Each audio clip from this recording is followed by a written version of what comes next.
오늘 하나님의 말씀이 우리의 영혼을 풍성하게 하며 삶의 능력을 넘치도록 채워주시기를 축원을 드립니다. 오늘 하나님의 말씀은 나를 세우신 여호와라고 하는 제목으로 하나님의 말씀을 증거하겠습니다. 우리가 잘 아는 그 뿌리라고 하는 그 책이 있습니다.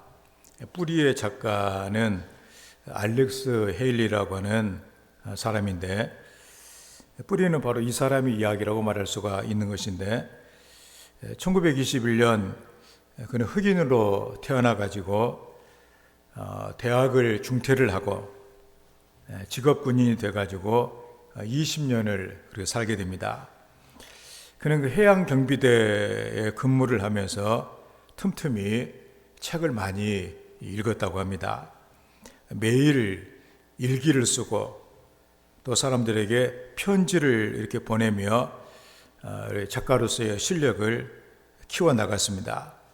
그가 그 어린 시절에 외할머니가 그에게 얘기를 늘 해줬는데, 그 외할머니는 흑인 조상들이 그 수많은 학대와 어려움을 겪으면서 그 모든 것들을 다 이겨내고 그로 인해서 지금 우리 후손들이 존재할 수 있었다고 이런 그 이야기들을 많이 해줬던 모양이에요. 헤일리는 자신의 7대 조상 쿤타 킨테가 서아프리카에 있는 잠비아라고 하는 그 나라에서 미국의 노예로 붙잡혀 와가지고 그 참 모진 그 고난과 어려움을 다 겪어내고 자유를 쟁취하고 가문을 이루게 되었는지 그것이 궁금했어요. 그 자기의 그 처음에 미국으로 왔던 그 할아버지 그 얘기부터 그 어떻게 어려움을 이겨냈는가. 그래서 그는 10년에 걸쳐서 자료를 모으고 수집을 하고, 그래서 파란만장한 흑인들의 뼈아픈 역사와 흑인의 그 정체성에 대해서 그것을 뿌리라고 하는 소설을 쓰게 됩니다. 그 소설로 1977년에 글 쓰는 사람으로 최고의 상이라고 하는 그 풀리처상을 그는 받았고, 그 뿌리는 TV의 그 미니 시리즈로 이렇게 제작이 돼가지고 하여튼 그 미국의 TV 사상 최대의 시청률을 이렇게 올렸다고 합니다. 그래서 미국 사회에 엄청난 반향을 일으키고 사람들에게 자기의 그 뿌리에 대한 의식을 갖도록 해주는 그런 이제 일들을 만들어냈는데, 그 얼마나 인기가 좋았으면 그 연속극이 방영이 될 때 거리에는 자동차와 사람의 그림자가 보이지 않았다. 그럴 정도로 인기가 많았다고 합니다. 물론 그는 유명한 그런 작가가 되었어요. 그런데 그가 늘 이렇게 지내며 글을 쓰는 그의 서재에는 하나의 그림이 이렇게 걸려 있었는데, 그 거북이가 높은 담장 위에 올라가 있는 그런 그림이었다고 합니다.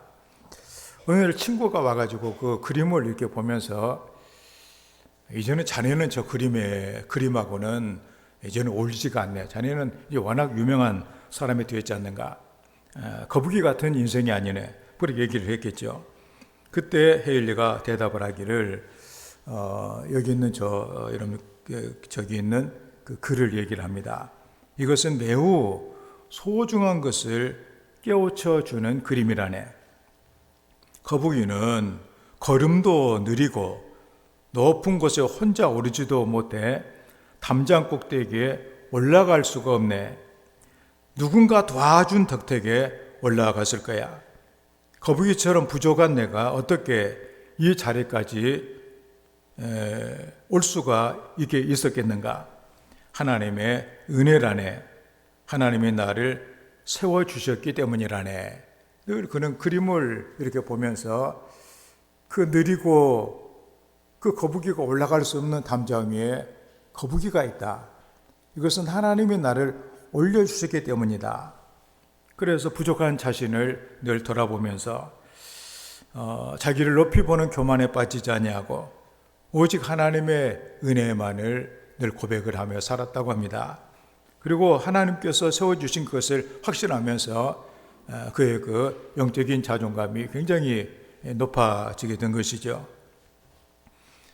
우리는 오늘 하나님의 말씀을 우리가 대하면서 내 인생에 대해서 내가 어떻게 생각하느냐 하는 것을 우리는 한번 볼 필요가 있다 그런 얘기입니다. 어떤 사람은 내 인생에 대해서 나는 정말로 우연하게 이 세상에 던져진 그런 존재가 되어지고 이미 내 운명은 정해졌고 내 팔자 그거 따라 살면서 지금의 내가 이렇게 되었다.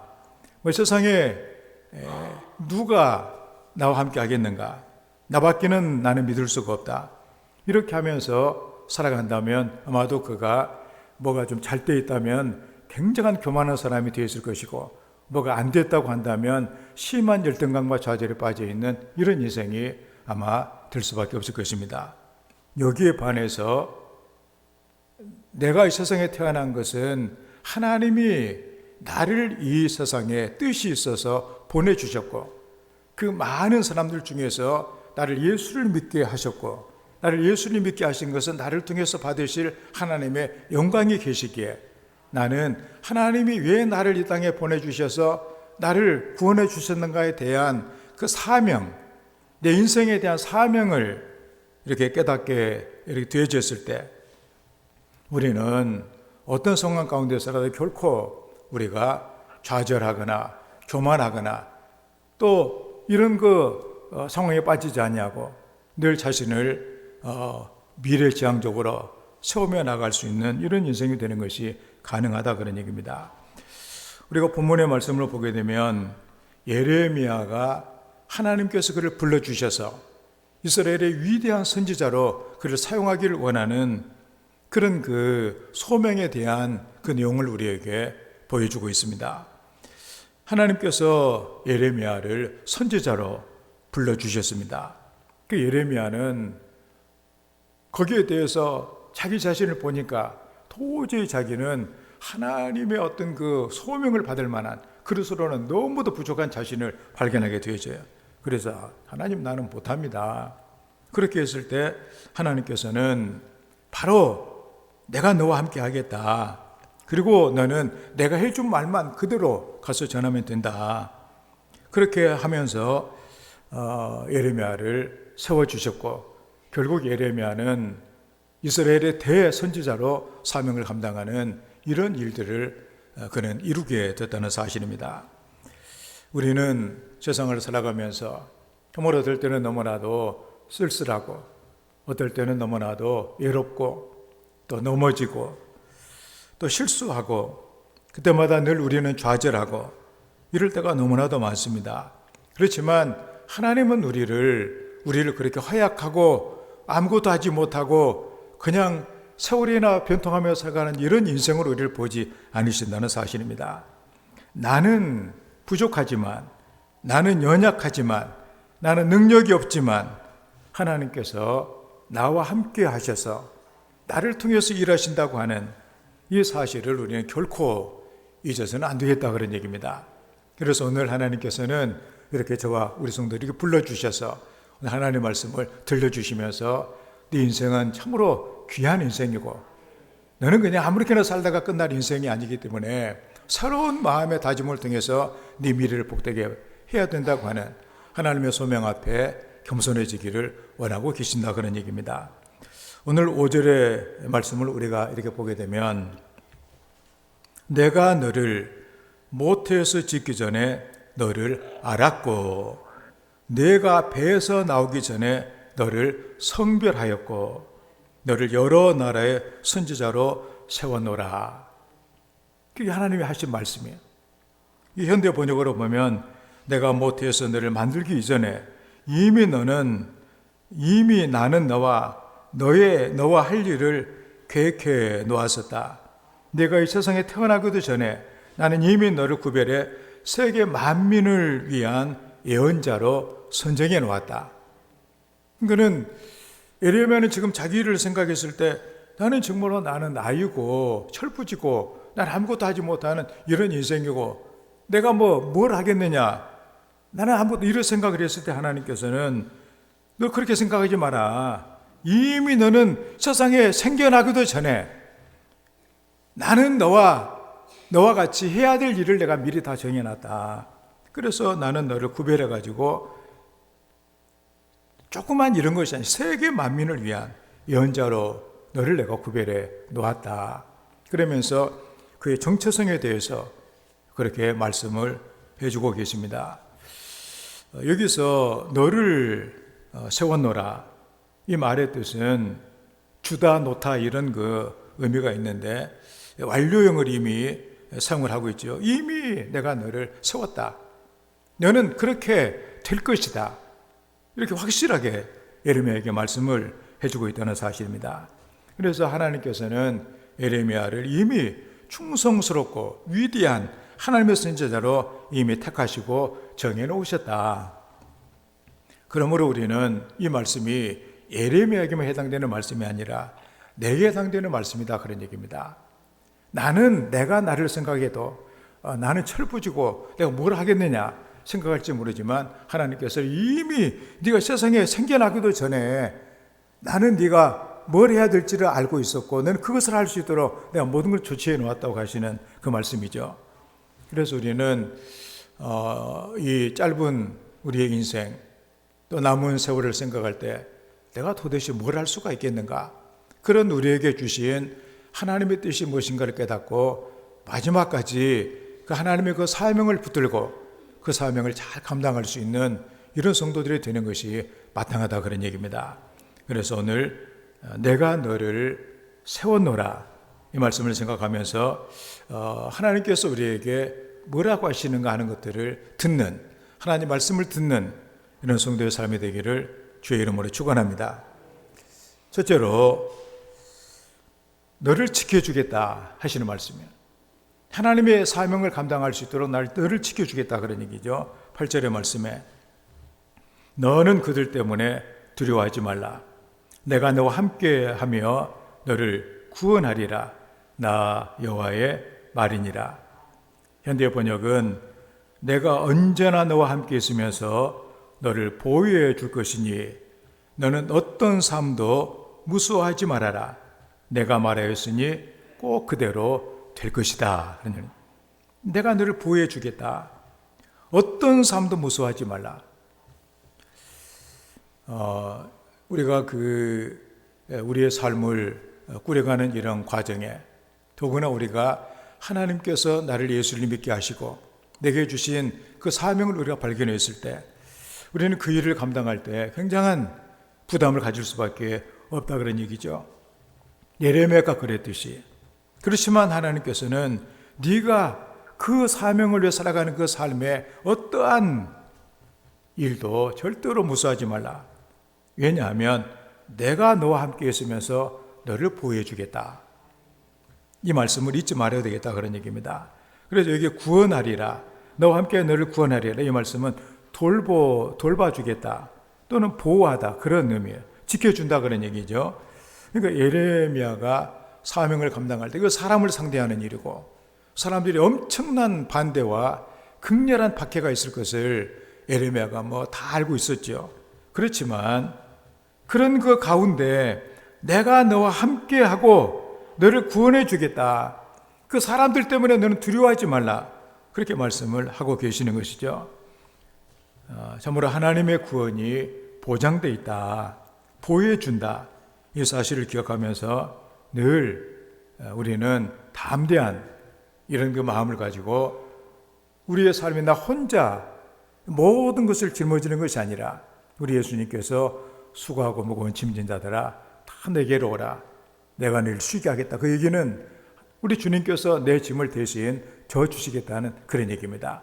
하나님은 내 짐을 대신 져주시는 분이시다. 하나님과 함께하는. 그래서 우리 성도들을 누가 이렇게 보면서 내가 당신을 보니까 당신은 꼭 혼자 있는 것이 아니라 뭔가가 당신을 도와주고 있는 것 같은 그런 여유와 그런 뭔가 그 같은 담대함, 이런 것들이 이렇게 보인다고 이렇게 하는 그 성도가 되면 얼마나 좋겠어요. 그래서 여러분들이 그것은 바로 하나님께서 나와 함께 해주시기 때문에 그렇게 보일 뿐입니다. 그렇게 할 수 있다면 얼마나 복된 인생이겠어요. 어려움 가운데서 또 막중한 이런 사명 앞에서 하나님이 나와 함께 주셔서 나를 지켜주겠다, 이 말씀을 기억하는 성도가 되어야만 하겠습니다. 그 19세기에 그 성도 가운데 찰스 고든이라고 하는 유명한 장군이 있는데, 그 장군은 그의 그 삶을 통해서 신앙의 본을 많은 사람이 보여줬던 그런 그 인물로 알려져 있습니다. 그는 이런 얘기를 합니다. 인생을 살아가면 살아갈수록 난파당하지 않기 위해서는 북극성에 의거해서만 방향을 조정하는 것, 한마디로 하나님 한 분에게만 맡기는 것이 필요하다는 사실을 더 많이 느끼게 된다. 그리고 결코 사람의 호의나 미소에 주목해서는 안 된다는 것을 깨닫게 된다. 하나님이 당신에게 미소 짓고 계신다면 사람의 미소나 찡그림에는 상관할 필요가 없기 때문이다. 무슨 얘기냐 하면, 우리가 그 바다에 항해하는 배들이 옛날에 그 방향을 잡기 위해서 캄캄한 밤에 항해를 하기 위해서는 항상 하늘에 떠 있는 북극성을 봤다 그러니 다른 별 보고 가다가는 큰일 나는 것이죠. 왜냐하면 그 변하기 때문에. 북극성은 변하지 않거든요. 그러니까 마찬가지로 우리가 복되게 살아가기 위해서는 오직 하나님 한 분에게만 내 삶을 맡겨야 된다. 그분을 주목, 그럼 틀림없는 인생이 된다, 그런 얘기입니다. 그래서 하나님과 늘 동행하는 이런 삶을 살았던 것이죠. 한 번은 아주 잔인하고 포악했던 왕이었던 아비시니아의 존이라고 하는 그 왕이, 아비시니아는 옛날에 지금의 그 아프리카의 그 에티오피아를 옛날에는 아비시니아라고 그렇게 했거든요. 거기서 그가 그 장군에게 그런 얘기를 했답니다. 내가 지금 마음만 먹으면 그 당신 그 뭐 이렇게 바로 지금 죽일 수가 있다는 사실을 알고 있습니까? 그래서 고든이 그때 얘기가 잘 알고 있습니다. 그러면서 폐하가 원하신다면 당장 그렇게 하셔도 나는 준비가 다 되어 있습니다. 그렇게 말을 했다고 합니다. 그만큼 그는 하나님께 자신의 삶을 맡기고 살았던 그런 인생이다, 그런 얘기입니다. 나중에 그가 죽은 다음에 그의 친구였던 보나르라고 하는 사람이 고든의 형제에게 편지를 보내면서 그런 얘기를 했다고 합니다. 항상 나를 놀라게 했던 것은 하나님과 하나됨이 고든의 모든 행동과 안목을 지배했다는 사실일세. 나는 지금까지 고든만큼 보이지 않는 하나님을 마치 보고 있는 것처럼 그토록 인내한 인물을 보지 못했네. 고든은 하나님과 함께 또한 하나님을 위해서 살았었다네. 그렇게 편지를 보냈다고 합니다. 그래서 이 고든이라고 하는 사람이 우리에게 주는 교훈이 무엇이겠어요? 우리는 늘 하나님과 함께하고 하나님이 내 삶을 책임을 져주신다 사실을 믿고, 우리가 어떤 일을 할 때나 무슨 일을 할 때나 사람이 나를 봤을 때 저 사람은 하나님과 함께하고 있는 것 같구나, 그렇게 삶을 살아가는 것이 중요하다, 그런 얘기입니다. 우리가 어떤 일을 만나고서는 막 정처 없이 우리가 혼란에 빠지고 인생이 뒤틀리고 이런 경우들이 얼마나 많아요. 하나님은 사명을 감당하기를 두려워하는 에레미야를 격려하고 계십니다. 하나님이 함께 한다면 넘지 못할 벽이 없고 능치 못할 일이 없다 하는 것들을 말해주고 있는 것이죠. 너는 두려워하지 말라. 내가 너와 함께하여 내가 너를 건져주겠다. 너를 내가 보호해주겠다, 지켜주겠다, 그런 말씀을 하고 계십니다. 우리가 하나님께로부터 받은 바 귀한 그 사명들, 또 우리의 삶에 하나님께서 내 가정이나 또 직장이나 어디서 나를 불러주신 하나님께서 내게 원하시는 그 뜻을 우리가 알고 살기를 원했을 때 때로 우리에게 닥쳐오는 고난과 역경들이 있을 수가 있는 것이죠.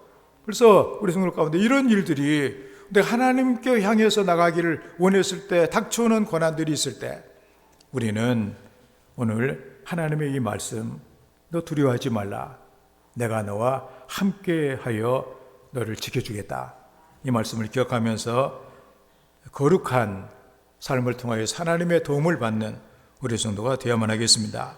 이런 승리가 있기를 주의 이름으로 축원을 드립니다.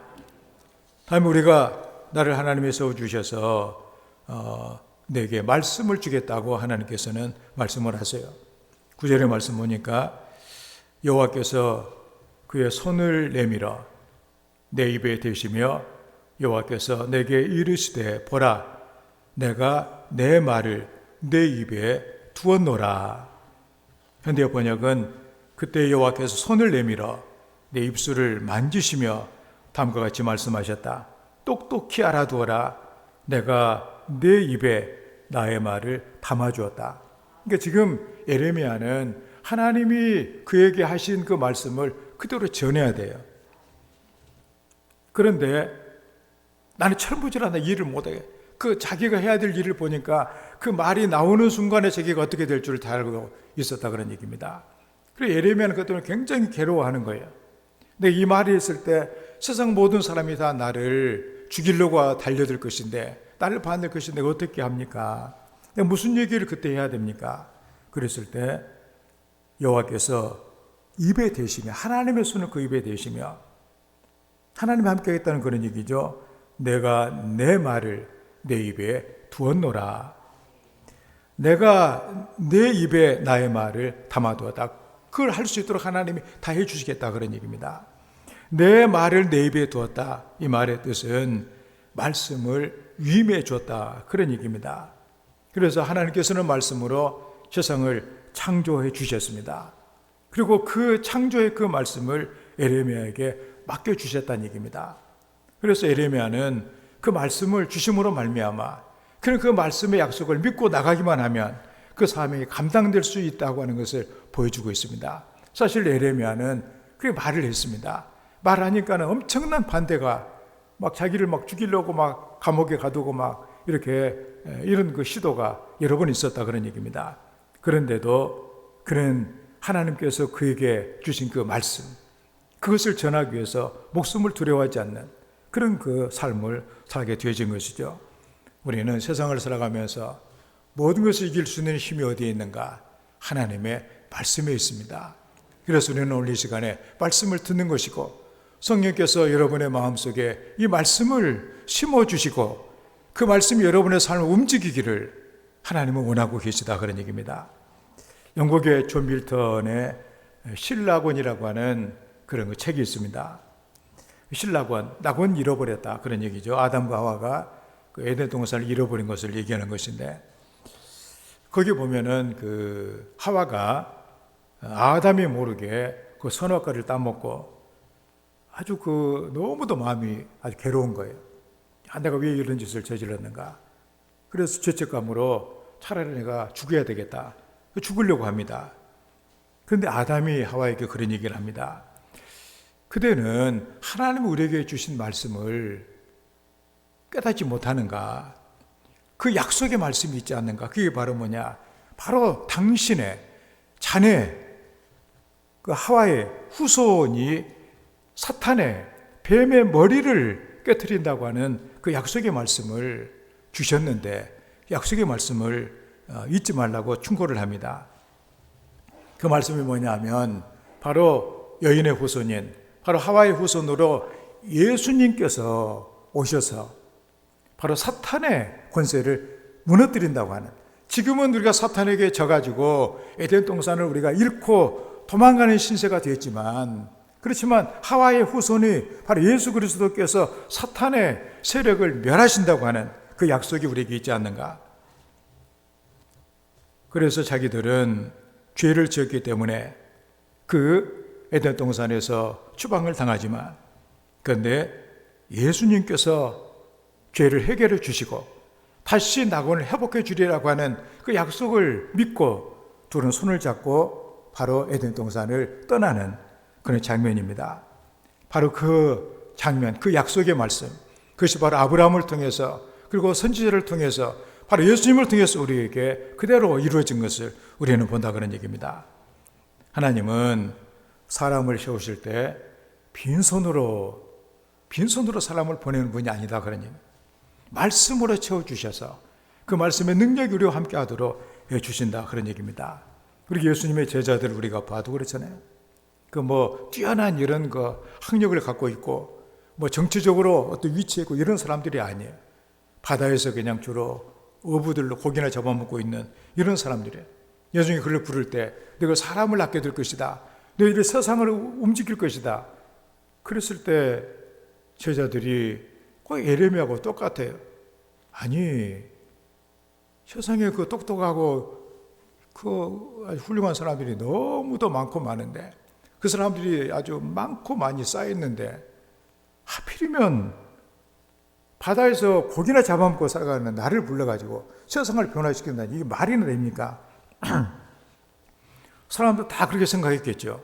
아, 저 사람 좀 우스운 사람들이다. 저 제자들 봐도 몇 면을 보니까 그 아주 그 별 볼 일 없는 사람들인데 그걸 가지고 뭘 한다고 저렇게 같이 이렇게 싸우돌아다니는가. 아주 얼마나 못마땅한 게 있겠어요.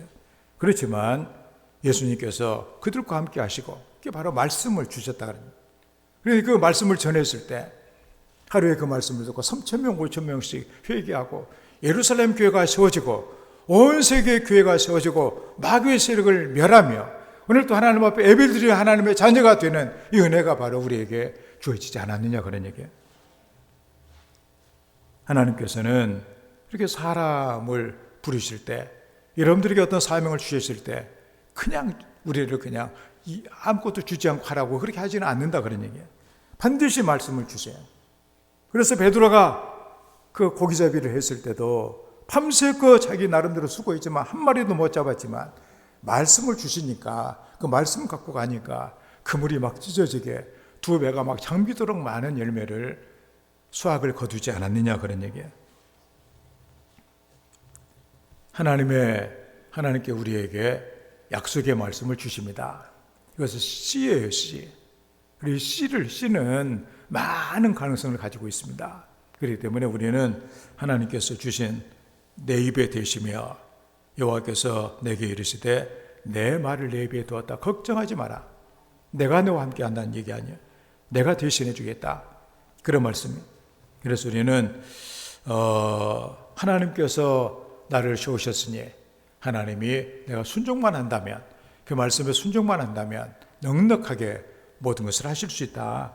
그런 그 자존감을 우리가 갖고서 사명을 잘 감당해내는 이런 성도의 삶이 되기를 주의 이름으로 축원합니다.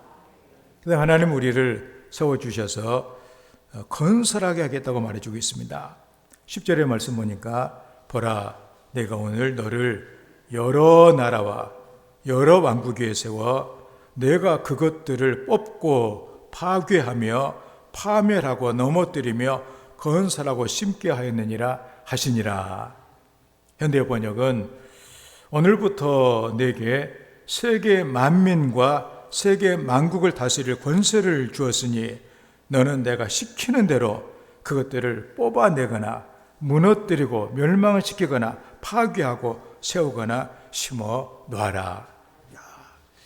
하나님이 권세를 주셔서 이 놀라운 일을 하시겠다 그런 얘기입니다. 그래서 하나님이 시키는 대로 하기만 하면 지금 잘못되어 있는 모든 것들을 다 무너뜨리고 파괴시켜버리고 또 하나님의 그 말씀대로 순종만 한다면 시키는 대로 하기만 하면 다시 무너진 것을 다시 세울 뿐만이 아니라 또 새롭게 심어가지고 많은 열매를 거두게 해주시는 그 은혜가 있다는 그런 사실이에요. 이런 놀라운 그것도 여러 나라와 여러 왕국 위에 이런 일을 하도록 하시겠다 그런 얘기입니다. 실제로 예레미야는 그래서 나는 철부지라 나는 못합니다. 내가 어떻게 그런 일을 합니까? 그렇지만 나중에 보게 되면 바벨론에 대해서 세계 최대의 왕국인 바벨론에 또 그 당시 큰 나라였던 애굽에 대해서 이렇게 그는 이런 모든 나라에 대해서 예언을 하고 그리고 이 민족의 장래에 대해서 그가 새로운 하나님의 약속의 말씀을 주었던 이런 놀라운 일을 했다 그런 얘기입니다. 여기에 건설한다, 다시 재건한다는 얘기인데 하나님께서 예레미야를 이렇게 함께 주셔서 사명을 주셔서 이런 그 권세를 주심으로 이 귀한 일을 하나님이 시키는 대로만 하기만 하면 하나님 말씀대로 하기만 하면 모든 것들이 가능하도록 하나님이 주시겠다고 약속해 주고 있다는 사실입니다. 그런 의미에서 우리는 하나님의 귀한 은혜를 우리가 믿고 우리가 이렇게 내에 있는 것만 늘 이렇게 살펴보면서 우리가 좌절하고 슬퍼하고 하는 것이 아니라 또 교만하고 이런 것이 아니라 하나님이 내게 말씀하시 시키는 대로 순종함으로 말미암아 하나님의 영광을 보는 이런 성도가 되어야만 하겠습니다. 그 아브라함 링컨의 얘기를 하면 그가 그 53살 때 그의 11살짜리 아들이 세상을 이렇게 떠납니다. 너무도 마음이 괴로워가지고 그가 아마 어떤 다니고 있는 그 교회 아마 목사님을 아마 만나러 갔던 모양이에요. 그래서 대화를 하고 난 다음에 그 목사님이 그 링컨과 대화하면서 그에게 그가 했던 얘기들을 이렇게 들으면서 그런 얘기를 합니다. 링컨은 하나님 외에 갈 데가 없음을 뼈저리게 절감하며 하나님 앞에 무릎을 꿇었습니다. 그는 하나님께 철저하게 회심했습니다. 하나님께 그의 삶을 맡겼다 그러니 아들의 죽음뿐만이 아니라 그는 남북 전쟁을 통해서 수많은 미국의 젊은이들이 죽어가는 그 참상을 이렇게 보면서 마음이 너무나도 괴로웠다고 했습니다. 왜냐하면 옳은 일을 하는 데 있어서 노예를 해방시켜야 되어지는 이 인류에게 맡겨진 숭고한 하나님의 뜻을 행함에 있어서 이 많은 사람들이 죽어가고 있는 젊은이 죽어가고 있는데 얼마나 마음이 괴롭겠어요. 얼마 옳은 일을 한다고 해도. 그렇지만 이런 그 모진 어려움 가운데 그는 하나님의 섭리 안으로 자기가 들어가게 되어지는 계기가 됐다. 그렇게 얘기를 합니다. 그는 이렇게 얘기를 합니다. 우리는 세상을 만드신 분이 지금도 세상을 다스리시며 세고 계심을 믿지 않을 수 없습니다. 그는 그 남북 전쟁에 대한 하나님의 섭리를 그는 이렇게 얘기를 합니다. 우리는 무서운 전쟁으로 인한 재앙이 속히 지나가기만을 속절없이 바라고 기도합니다. 하지만 전쟁이 지속되는 게 하나님의 뜻이라면 200년간 노예들의 무보수 노역을 통해 축적된 부가 바닥날 때까지 저쪽에 흘린 피 한 방울이 총검에 흘린 다른 피로 보상될 때까지 이 싸움이 계속돼야 될지도 모릅니다. 그럴지라도 3000년 전과 똑같이 우리는 이렇게 말할 수밖에 없습니다. 시편 19편 9절에 여호와를 경외하는 도는 정결하여 영원까지 이르고 여호와의 법도 진실하여 다 의로우니 이 말씀처럼 지금 힘들고 고통스러워도 진실하신 하나님께서 다시 세우시고 건설하실 것입니다.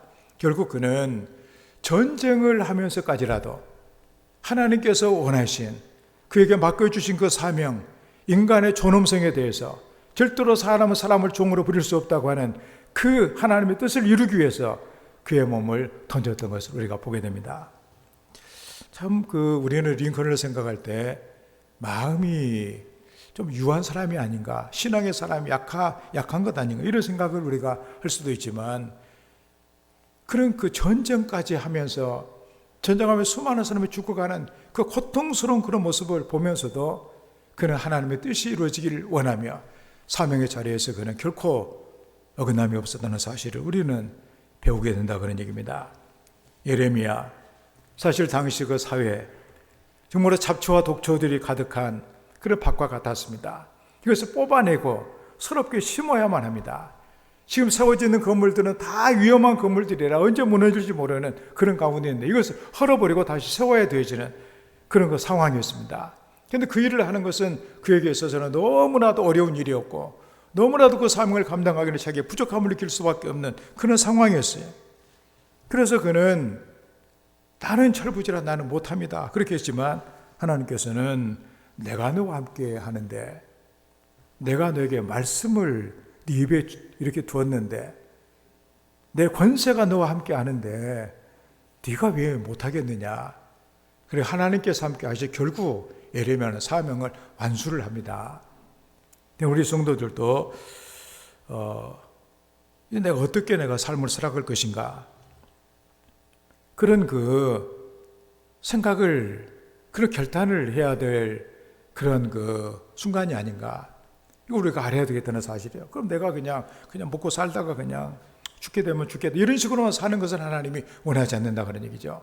왜 하나님께서는 그렇게 내가 이 세상에 존재하기도 전에 나를 예수 믿는 사람으로 만들기를 원하셨고, 예수를 믿어서 하나님을 위해 살려고 하는 그런 그 삶을 살도록 우리에게 구원의 은혜를 허락해 주셨는가, 그걸 깨달으며 사명을 받고, 때로 우리가 더 삶을 살아가면서 어려운 일을 만날 수도 있고 힘들고 어려운 사건을 내가 만날 수도 있지만, 그렇지만 하나님이 내게 주신 내 생명이 있는 그 동안에 내가 감당해야 될 이 일에 대해서 여러분들이 뭔가 그 사명을 감당할 수 있는 성도가 되는 것이 하나님께서 오늘 우리에게 원하신 뜻이다 그런 얘기죠. 그 거룩한 사명이 우리에게 있다는 사실을 깨달으며 우리가 나아갈 수 있는 이런 성도가 되어야만 하겠습니다. 이것을 위해서 더 많이 기도하며 그 사명이 생각나지 않을 때 하나님 내게 뭘 원하시는가를 깨닫는 우리 성도가 될 수 있기를 이렇게 바랍니다. 제가 전에 그 최기동이라고 하는 그 성도의 얘기를 한 적이 있어요. 우리가 지금 중부고속도로를 타고 이렇게 쭉 내려가다 보면은 음성이라고 하는 것이 있는데 꽃동네가 있잖아요. 그 꽃동네, 말은 꽃동네지만 그냥 세상에서 그냥 제멋대로 살다가 또 버림받고 병들고 그래서 굶어 죽을 수밖에 없는 이런 불쌍한 인생들, 마지막 죽기 전에 그래도 먹고 편하게 살다가 좀 이렇게 죽는, 바로 그 일을 하는 것이 바로 꽃동네 아니에요. 그 일을 시작을 하게 해준 사람이 바로 그 사명을 깨닫는 사람이 바로 최기동이라고 하는 그 정신박애가 거지였다는 사실입니다. 그는 하나님 앞에 내가 어떻게 살 것인가를 생각을 합니다. 그게 바로 뭐냐, 자기는 이 집 저 집 다니면서 구걸해서 얻어먹을 수가 있어요. 그런데 어떤 사람을 이렇게 봤더니 얻어먹지도 못하고 죽는 사람들이 있더라 그런 얘기예요. 왜냐하면 몸이 붉고 그래가지고 그런 사람들을 다리 밑에 움막 안에 지어놓고서 몇 사람 거기다 놔놓고서 자기가 얻어가지고 자기도 먹고 그 사람도 먹이고 그렇게 했다 그런 얘기입니다. 그게 그의 사명이었어요.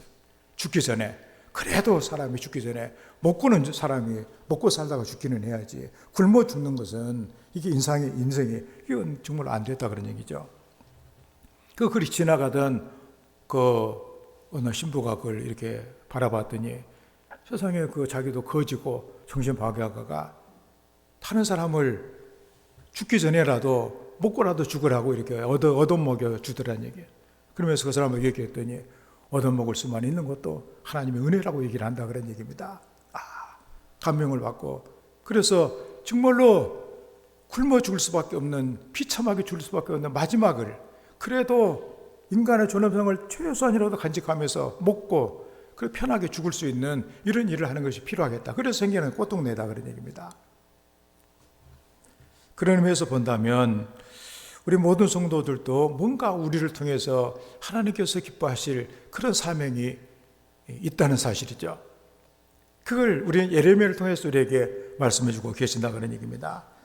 예레미야는 여러 가지로 부족했습니다. 자기가 아이라고 철부지라고 얘기를 합니다. 나약한 사람이었습니다. 그런데 하나님께서는 그를 세계 모든 나라와 왕국 위에 세워 놓은 선지자였어요.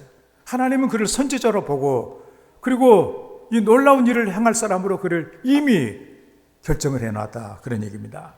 그래서 내가 너와 함께하고 내가 지켜주겠다, 너를 보호해주겠다, 그리고 네가 그 일을 할 수 있도록 내가 내 말을 내 입에 내가 이렇게 주겠다, 그리고 네가 내 말대로 안 하면 너는 모든 것을 다시 허물고, 잘못된 것을 허물고 새 것을 내가 만들 수 있는 능력이 있게 될 것이다.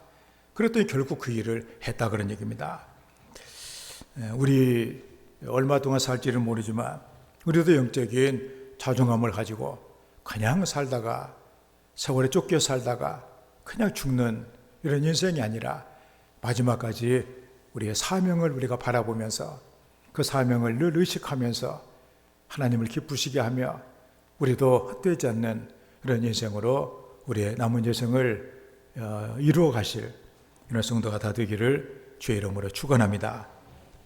오늘 말씀을 기억하며 하나님께서 나를 세워주셨다는 사실 우리는 기억하면서 하나님께서 우리에게 참으로 우리를 보호해 주시고 지켜주시고 그리고 우리에게 말씀을 주시고 그 말씀대로 우리가 했을 때 놀라운 하나님의 뜻이 이루어진다고 하는 것을 우리가 기억하며 우리의 남은 여생을 복되게 살아갈 수 있도록 사명적으로 살아갈 수 있도록 은혜를 주시라고 함께 기도합니다.